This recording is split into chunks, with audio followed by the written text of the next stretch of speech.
Stephen Kinnock, Shadow Immigration Minister and the Labour MP for Aberfon, also joins me now in the studio. The Tata steel plant in Port Talbot is in his constituency. I'm going to ask you about that in just a moment, Stephen.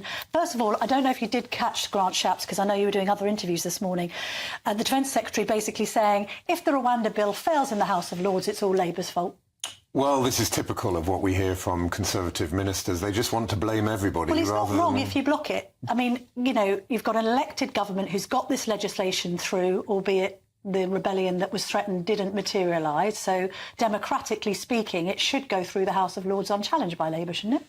But they're constantly trying to blame everyone rather than take responsibility. They blame Labour, they blame lawyers, they blame judges, they blame the European Union, they blame anyone rather than taking responsibility. They are the government of the day. They have a majority in the Lords and a majority in the Commons. So this idea that we block things is complete nonsense. But they're saying that you are blocking their attempts to stop the votes. I mean, presumably you do want to stop the votes. Labour wants to stop the votes. 100%, of course. Therefore, you should support the legislation that's been designed to do that. You should probably be encouraged, in fact, that some of the righties of the Tory party didn't succeed in their amendments, which would have toughened the law up. Actually, it was supported by the One Nation group that are more left-leaning in the Tory party. That should make the Labour Party happy, that it's not the sort of right-wing legislation that people feared, that it's a bit softer, and therefore it should go through the upper chamber unchallenged. Because you want to stop the votes. Well, we voted against the right-wing amendments that came forward because they would be undermining Britain's commitment to the rule of law, and we would never support that.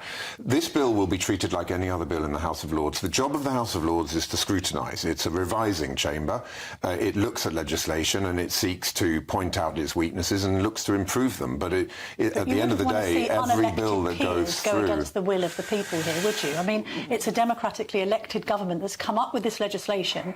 The Labour Party's called, I believe, for the House of Lords to be scrapped in the past. So you wouldn't want to be supporting unelected peers blocking legislation that's going to stop the votes, would you? Their job is to scrutinise and to revise and seek to improve. But if you look at things like the illegal migration bill, a complete and utter waste of time that's been totally counterproductive, and the government hasn't even enacted the bill because it just makes everything worse. But we didn't block it. I mean, it went through in the end. There was a lot of, in the parliamentary term, ping-pong, where the two chambers talk to each other, seek to amend, seek to revise, but at the end of the day, the government has a majority in the Commons and a majority in the Lords. So, frankly, all of this is just a big red herring because the government never wants to take responsibility for its own actions and its own failures. I mean, at the moment, you all seem to be sort of attributing a great deal of responsibility to the House of Lords to sort of scrutinise and change and make better legislation. But hang on a minute, Labour wants to scrap the House of Lords. So why are you supporting the House of Lords doing anything with this bill if you don't want these peers to be there in the first place? Well, we have a system based on parliamentary democracy. There are two chambers. There's the House of Lords and the House of Commons. Chamber, right? Well, we've made it clear under the Gordon Brown review that we want to review and look at different options. There are clearly serious questions about the democratic legitimacy of the House of Lords. Okay, so you don't want these Lords exercising too much power then? But where we are now, in terms of having a House of Lords with the function that it has in our parliamentary democratic system, is its job is to scrutinise and revise. Now, we can have a debate about whether or not we should have the House of Lords at all, or whether it should be a democratically elected chamber. But where we are today, it has a job to do, which is to scrutinise legislation, and it will scrutinise the Rwanda bill like any other bill, but there won't be any special measures for it, any special consideration. Eventually, it will go through in the usual way. Do you think, if Labour are in power, would you move towards and support a campaign to scrap the House of Lords? If we are fortunate enough to win the next general election, there's going to be a huge number of things to do because we'll be inheriting a disaster. Disaster on the economy. Would that be one of them, the House of Lords? 7.8 million people on NHS waiting list. Public services crumbling. I'm noting that you're not answering my question. Would you look to scrapping the House of Lords, yes or no? It is something that we're looking at and we're reviewing, but it will not be a priority because of the disaster we'll be inheriting. When it comes to Labour's deterrent, I know what you've been saying, and Yvette Cooper, your colleague, has been saying about, you know, trying to smash the smuggling gangs. I mean, these are pan-European criminals. Seemingly kind of, you know, taking the law for a ride, to be perfectly honest, because we heard at the weekend stories of migrants paying up to £10,000 for more robust seafaring vessels to take them across the Channel, even though you and I know that that could be a recipe for disaster. So you must at least appreciate the bill's capacity to perhaps act as a deterrent. It doesn't have any chance of being a deterrent. What deterrent would Labour introduce then? Well, just on the bill, there's no way that shipping perhaps 1% of the number of people that come across the channel on small boats to Rwanda is ever going to act as a deterrent. You're dealing with people who are fleeing violence and persecution, have often risked life and limb to cross continents. But rather than criticising the Conservatives, what's your policy? What's your deterrent? So by stopping wasting so much time on Rwanda, which is just a gimmick that is doomed to failure, let's plough much more resource and time and energy into doing some of the things that have worked, like the Albania deal. We fully support the Albania deal, how many other and that countries has worked as a deterrent. Look, you're not at risk of persecution. It's ludicrous for you to be seeking asylum. Don't do it. Which other countries would you like to see an Albania-style deal with? Who's coming here that shouldn't come here, Mr. Kinnock? Well, we're seeing large numbers of Indians coming across. We've supported the government on making India a safe country. People also coming from countries like Georgia. We've supported the government making Georgia a safe country. So there are many more deals you can do to facilitate removals. But of course, removals from our country have dropped by 30% since 2010. If you're not removing people who failed to get asylum, then the entire system gets clogged up. And that's one of the reasons we have this massive backlog. What do you make of this 16,000 people who arrived here illegally and then were given work?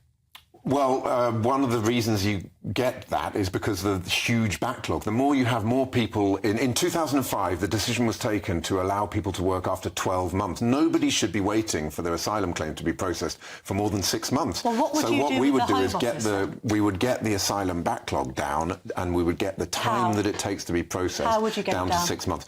By a huge investment in immigration enforcement, 1,000 new officers going into a new returns unit. How quickly so you're getting could they people be out. recruited? We would be ramping that up from day one of a Labour government. So how quickly would you get 1,000 in place, do you think? I think it takes about 6 months to get up to that number, and then, of course, a little bit of time for training, but eventually you've got a situation where you're getting the backlog down through removals and you are processing people far more quickly. We would surge 1,250 new caseworkers and decision makers, and that gets people out of the system well under the 12-month time period after which you're allowed to work. So the reason that people are coming into the labour market in this way is because of the backlog. You've got to deal with the causes of the issue, not just the symptoms. Does suggest that they're economic migrants, not asylum seekers, though. I mean, Yvette Cooper seems to think that anybody coming by boat is ergo an asylum seeker. That's wrong, isn't it? No, if you get asylum, you apply for asylum. If you're granted asylum, you get leave to remain and you have the right to work. And I think we want that. We want people who are genuine asylum seekers and genuine refugees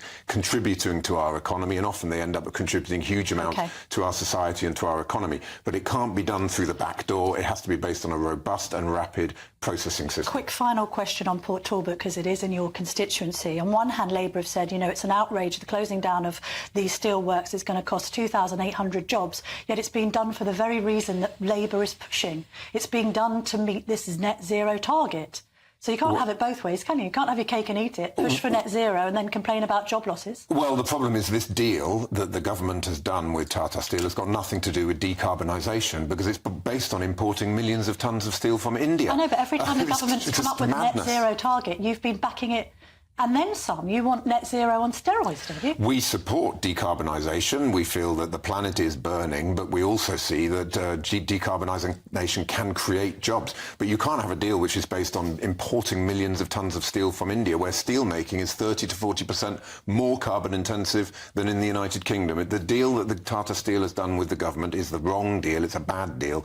They should back the compelling multi-union deal and back Labour's £3 billion clean steel fund, which would work in partnership with our steel makers to get us to it's a bridge to a future rather than a cliff edge. Although very quickly we find that your green prosperity plan now, Labour insiders are saying, don't mention the 28 billion because you're not able to commit to that pledge. I don't know where those lines have come from. We are committed to ramping up to 28 billion in the second half of our first Labour term. Of course, it takes some time to identify the right projects and invest in the right way.